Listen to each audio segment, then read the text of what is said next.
Je n'ai pas eu besoin de l'imagination pour écrire ce titre et puis pour faire ce commentaire. C'est hélas, enfin hélas, pas hélas pour moi, je veux dire, quand j'applique des modèles mathématiques, je suis pas scientiste, je dis juste qu'on permet d'avoir des visions plus précises et plus sérieuses, ça veut pas forcément dire que je me trompe pas. C'est juste qu'à côté de voilà des balivernes qu'on peut crier sous le coup de la colère ou sous le coup de l'engagement politique, il vaut mieux parfois regarder des choses qui ont été prouvées, en particulier la notion de centre de gravité qui fait que vous avez des phénomènes de recul. Par exemple, quand vous tirez avec un pistolet, vous subissez une poussée vers l'arrière, et ça c'est quelque chose qui est pas seulement un phénomène dû à la nature, mais vous avez des théorèmes de maths donc qui dépassent, si vous voulez, le cadre des lois de la physique, qui garantissent que ça ne peut, sauf exception, que se produire comme ça. Bon, il est connu que du point de vue de l'islam, le non-musulman est inférieur à tout. À un animal, il est inférieur. Il est au stade de l'objet, de l'anomalie, si vous voulez. Et c'est pour ça que l'islam recommande, c'est le verset 9.5, le verset 291 du Coran, de tuer tous les gens qui ne sont pas musulmans, et si possible, verset 8.57, en les torturant avant, l'islam disant qu'ils méritent d'être brûlés vifs, pendant des millions d'années, voire éternellement. Donc ne pas être musulman, c'est mériter d'être brûlé vif pendant des millions d'années, en étant maintenu réveillé, en subissant donc une torture qui est au-delà de tout ce qui arrive sur Terre, en étant brûlé vif. C'est une torture physique. Et ce statut du non-musulman en islam, elle est accompagnée, elle est cohérente, c'est que quand un musulman rencontre un non-musulman, son obligation c'est de le tuer, et si possible de le torturer, s'il a la... Enfin, c'est si possible de le tuer, si possible de le torturer, s'il n'y arrive pas, il doit se contenter de le tuer, s'il n'y arrive pas, il doit l'agresser, il doit... Bref, il y a un dégradé, selon les possibilités matérielles, et elles sont cohérentes, parce que comme le Coran, et là je ne parle pas de l'islam sunnite, je parle de l'islam tout court, tout l'islam, c'est-à-dire toutes les branches de l'islam, dès lors même qu'on vous dit qu'un individu mérite d'être brûlé vif pendant une éternité ou pendant des millions d'années, vous imaginez bien que quand vous le croisez, il n'a pas de valeur. Alors ça, c'est la déshumanisation et même le retrait du statut d'être vivant, même animal, affirmé par le Coran à propos des gens qui ne sont pas musulmans. Ils ne méritent pas de vivre, ni même, ils ne méritent même pas d'être traités comme un animal, enfin positivement comme un animal. Mais quelque chose qui est beaucoup moins, bon ça c'est les textes islamiques qui sont connus parfaitement, bon. Mais quelque chose qui est beaucoup moins connu, et j'ai développé ça, donc je le ferai pas dans cette vidéo, j'ai développé ça dans ma vidéo La véritable histoire de l'islam et les androïdes, c'est que par effet de recul, il déshumanise aussi le musulman, de manière plus indirecte. Comment il s'y prend? Eh bien tout simplement, il demande, l'islam il a été conçu pour mettre en état de mort clinique la chair, enfin la matière organique masculine, pour en faire ensuite des Robocop, des guerriers. Et quand ça marche, quand l'astuce marche, ces Robocop sont eux-mêmes déshumanisés. Mais ce coup-ci plus par instruction morale. L'islam ne dit pas le musulman n'est pas respectable, évidemment, puisqu'il demande aux gens d'être musulmans. L'islam, il va les indirectement, mais de manière automatique, les déshumaniser en faisant des Robocop. Et en leur ordonnant de tuer les gens qui ne sont pas musulmans ou de les agresser, de les harceler, de les maintenir, enfin faire ce qu'ils peuvent. Parce que ça ne relève pas de l'humain. Voilà, un humain, il ne va pas, sur instruction d'un texte aléatoire, se mettre à tuer des gens autour de lui en disant ah ouais, ils sont pas musulmans, donc je les tue, etc. Et donc, il déshumanise le musulman qui va ensuite manifester cette absence d'humanité dans son existence, dans l'espace social, dans l'espace géopolitique, qui est bien connu, voilà. Et en particulier à l'égard de la femme et des fillettes, puisque l'islam va exterminer 1 milliard de petites filles entre 2025 et 2100. C'est quelque chose que je rappelle dans chaque vidéo parce que c'est important, parce que ce sont des chiffres qui sont connus par l'UNICEF et qui sont connus de toutes les agences gouvernementales. Et c'est le pire fléau de l'histoire humaine.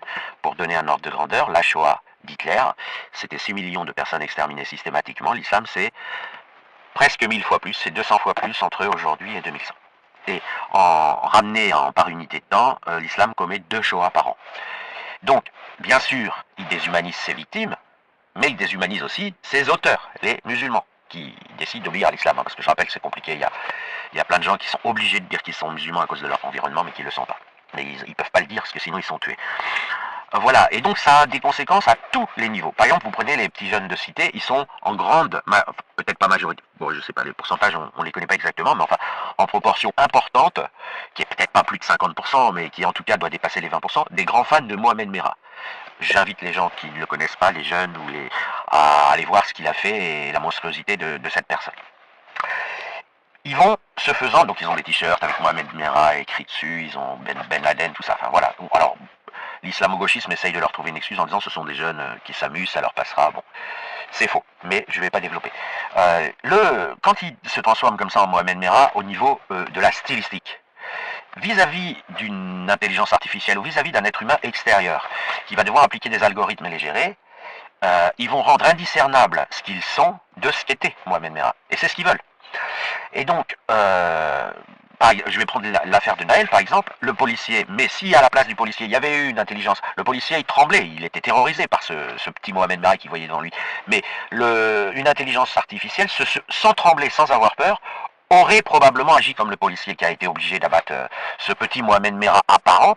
Pourquoi? Pas parce que le mec, Naël, je sais pas ce qu'il était, il est bon, pas très recommandable, mais parce que tout simplement pragmatiquement, l'algorithme ou les détections, l'action par laquelle vous allez essayer d'identifier à qui vous avez affaire, elle est trompée. Le jeune est suffisamment doué pour se déguiser en Mohamed Merah pour que l'extérieur voit techniquement Mohamed Merah. Et donc la batte, puisque c'est un terroriste ultra dangereux qui est susceptible. Vous êtes avec une Mercedes, vous traversez tout Paris comme une furie. Donc on se dit, cette personne va écraser 200, c'est un terroriste qui va écraser 200 adultes. Et c'est à ça que le jeune veut ressembler. Et il y arrive. Mais alors, son succès, c'est qu'il est abattu. Soit, si on était dans un monde où il y avait des intelligences artificielles, il serait abattu en tant que terroriste islamiste, en tant que Mohamed Merah. Et puis dans un monde humain, si vous voulez, le travailleur, il est humain, mais il a des techniques qui sont limitées pour identifier à quel phénomène il a affaire. Et quand il voit un phénomène qui est dans la catégorie Mohamed Merah, il agit pour sauver des vies. Et donc, de ce fait, en demandant à ces adeptes d'être des Robocop qui tuent et qui ne ressentent rien, l'islam les déshumanise. Il déshumanise pas que les victimes de l'islam, que les gens exterminés par l'islam, il déshumanise les auteurs. Il en fait des androïdes sans empathie, sans pitié. Et, dès lors, l'extérieur voit ces androïdes, il aurait tort de voir des êtres humains parce que il aurait raison s'il avait des pouvoirs magiques pour détecter un scanner, ah oui, c'est bien un être humain, etc. Mais les techniques qu'il utilise, c'est pas un scanner, c'est pas un IRM. Je veux dire, vous voyez des djihadistes ou des gens qui font semblant d'être djihadistes, c'est la même chose que si vous voyez des djihadistes. Le djihadiste est indiscernable du point de vue de la technique de reconnaissance, donc le Robocop sans empathie et sans âme, il est indiscernable de celui qui simule bien un djihadiste pour être un peu dans l'islam, un peu dans la frime, etc. C'est à ce niveau-là. Parce qu'il faut bien distinguer dans la vie ce que vous pouvez savoir ou comprendre avec les moyens du bord et de la vérité qu'on met 10 ans à établir en faisant des tests ADN, des tests psychotechniques, des tests de Turing. Je rappelle que l'islam conduit ses soldats à être des Robocop, donc en état de mort clinique et guerriers brutaux et barbares et sans empathie. Et ça se voit, c'est-à-dire que le test, il passe pas le test de Turing, c'est-à-dire que ce sont des tests pour détecter qui est en vie. Qui est une machine et qui est vraiment quelqu'un qui ressent. Les machines, les algorithmes, les tests de Turing actuellement, devant un islamiste, ils disent c'est une machine. Parce que, il